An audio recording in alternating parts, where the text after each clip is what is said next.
Alright, what is up mga kapulido? So, 4 valve na budget meal at Genrix.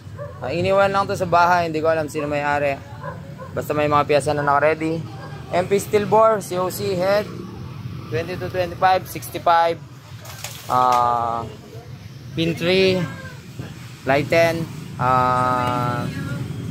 65 steel bore, stock segunyal, Conrad Lighten, 2225 valves, roller type cam. Ito yung pinalitan natin kasi rocker arm mismatch. Stock pipe, in-start na namin kanina yan para paikutin na yung langis. So start na natin ngayon para iparamdam lang sa inyo kung andar. Stock pipe, JBT yung taba ng elbow.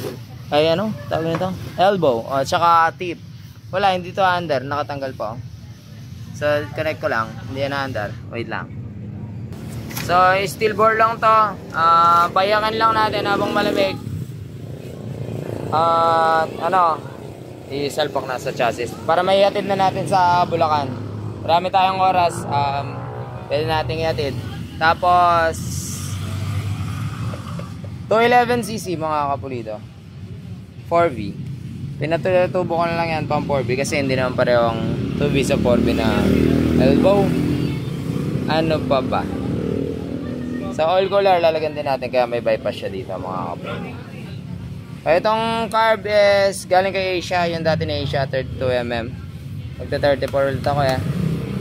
So wala siyang carb, ang pinadalang carb is 28mm hindi nga kasya sa manifold. 32 kasi ang manifold.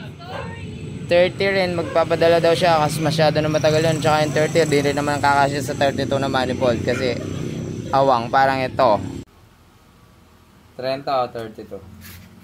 Panta natin. Ito yung pinadala niyang carb. So start mga kapulido, let's go. Yun, napakabait ng carb ni Asia. Takpan mo yan, tingnan nga natin. Oo, di ba? Plus 6 cranks, balance ko. Steel bore lang ha. Bahala na kayo. Iiyak kayo, steel bore, bibigyan ko talaga. Maaga pa, wala pa magre-reklamo kaya pwede pa. Alright. Yan, hindi na natin ginawa ng full video vlog kasi masyadong busy mga kapulido. So pagkabuo na, patakbuhin lang natin, itono natin. Dali na natin, sakay na natin sa ulugan na van doon sa Bulacan. At Genrix syempre, sasamba muna ako, oras na, mag-alas 7 na.